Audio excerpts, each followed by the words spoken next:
ಮಹಿಳೆ ಅನುಮಾನಾಸ್ಪದ ಸಾವು ಪ್ರಕರಣಕ್ಕೆ ಬಿಗ್ ಟ್ವಿಸ್ಟ್ ಸಿಕ್ಕಿದೆ. ಪತ್ನಿಯನ್ನ ಕೊಲೆ ಮಾಡಿ ಪತಿ ಡ್ರಾಮಾ ಮಾಡಿದ್ದಂತಹ ಪತಿಯನ್ನ ಈಗ ಅರೆಸ್ಟ್ ಮಾಡಲಾಗಿದೆ. ಪತ್ನಿಯನ್ನ ಕೊಲೆ ಮಾಡಿ ಈತ ಏನೂ ನಡೆದೇ ಇಲ್ಲ ಅನ್ನುವಂಥ ರೀತಿಯಲ್ಲಿ ಡ್ರಾಮಾ ಮಾಡಿದ್ದ.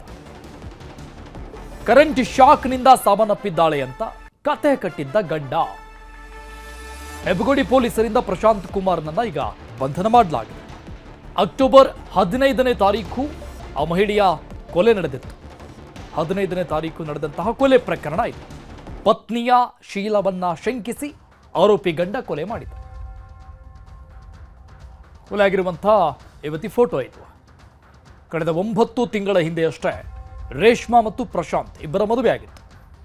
ಈ ಹಿಂದೆ ಮಹಿಳೆ ರೇಷ್ಮಾಗೆ ಮದುವೆ ಕೂಡ ಆಗಿ ಪತಿ ಸಾವನ್ನಪ್ಪಿದ್ದ. ಆಕೆಗಿದು 2ನೇ ಮದುವೆ.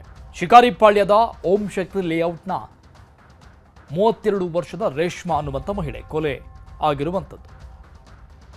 ಮೊದಲ ಮದುವೆಯಾಗಿ ಗಂಡ ತೀರ್ಕೊಂಡಿರೋದು, ಇದು 2ನೇ ಮದುವೆ ಆಕೆಗೆ.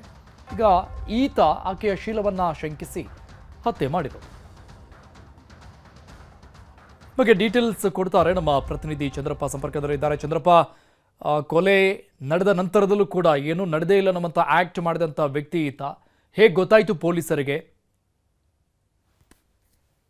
ಇದೇ ತಿಂಗಳ 15ನೇ ತಾರೀಕು ರೇಷ್ಮಾ ಅನ್ನುವಂತಹ ಮಹಿಳೆ ಬೆಂಗಳೂರವರಲ್ಲೇ ಆನೇಕಲ್ ತಾಲೂಕಿನ ಮಾರ್ಗೊಂಡಳ್ಳಿಯ ಹೋಮಶಕ್ತಿ ಬಡಾವಣೆಯಲ್ಲಿ ಅನುಮಾನಾಸ್ಪದ ರೀತಿಯಲ್ಲಿ ಬಾತ್ರೂಮ್ ಅಲ್ಲಿ ಬಿದ್ದು ಸಾವನ್ನಪ್ಪಿರ್ತಾಳೆ. ಪ್ರಾರಂಭದಲ್ಲಿ ಮನೆಯವರು ಅಂದ್ರೆ ಅವ್ರ ಕುಟುಂಬದವರೆಲ್ಲರೂ ಕೂಡ ಇದು ಒಂದು ಆಕೆ ಹೀಟರ್ ಏನ್ ಹಾಕಿರ್ತಾಳೆ ಸ್ನಾನ ಮಾಡ್ಲಿಕ್ಕೆ, ಬಿಸಿನೀರು ಕಾಯಿಸ್ಲಿಕ್ಕೆ, ಆ ಹೀಟರ್ ಶಾಕ್ ನಿಂದ ಈಕೆ ಸಾವನ್ನಪ್ಪಿರ್ತಾಳೆ ಅಂತ ಅನ್ಕೊಂಡಿರ್ತಾರೆ. ಪೊಲೀಸರು ಕೂಡ ಆರಂಭದಲ್ಲಿ ಅವರಿಗೆ ಅನುಮಾನ ಬಂದರೂ ಕೂಡ ಅಂದ್ರೆ ಹೆಬ್ಬಗೋಡಿ ಪೊಲೀಸರು ಈ ಪ್ರಕರಣ ಸಂಬಂಧ ಪ್ರಕರಣ ದಾಖಲು ಮಾಡಿಕೊಂಡು ತನಿಖೆನ ಮುಂದುವರಿಸಿರ್ತಾರೆ. ಬಟ್ ಆ ಒಂದು ಸಂದರ್ಭದಲ್ಲಿ ಅಂದ್ರೆ 15ನೇ ತಾರೀಕು ಈಕೆ ಏನು ಅನುಮಾನಾಸ್ಪದದಲ್ಲಿ ಸಾವನ್ನಪ್ಪಿದ್ದಾಳೆ ಅಂತಿಲ್ಲ ಅವರು ಕೂಡ ಭಾವಿಸಿದ್ದು ಒಂದು ಸಂಬಂಧಪಟ್ಟಾಗೆ ತನಿಖೆಯನ್ನ ಪ್ರಾರಂಭ ಮಾಡಿರ್ತಾರೆ. ಆದ್ರೆ ಈಕೆ ಹಿನ್ನೆಲೆಯನ್ನ ಅವರು ಪೊಲೀಸರು ಪರಿಶೀಲನೆ ಮಾಡ್ತಾರೆ. ಅಂದ್ರೆ 1 ವರ್ಷದ ಹಿಂದೆ ಅಂದ್ರೆ ಒಂದು ಏನ್ ಮೃತಪಟ್ಟಿದ್ದಾಳೆ ರೇಷ್ಮಾ, ಈಕೆ ಆರೋಪಿ ಪ್ರಶಾಂತ್ ಜೊತೆ ಫೇಸ್ಬುಕ್ ಮೂಲಕ ಪರಿಚಯ ಆಗಿ, ಇನ್ಸ್ಟಾಗ್ರಾಮ್ ಮೂಲಕ ಪರಿಚಯ ಆಗಿ ಮದುವೆ ಮಾಡ್ಕೊಂಡಿರ್ತಾಳೆ. ಈಕೆ ಸುಮಾರು ಒಂದು 12 ವರ್ಷ ಹಿಂದೆನೆ ಮದುವೆ ಮಾಡ್ಕೊಂಡು ಗಂಡ ತೀರ್ಕೊಂಡಿದ್ದು, ಒಂದು 9 ವರ್ಷದ ಮಗಳು ಕೂಡ ಇರ್ತಾಳೆ.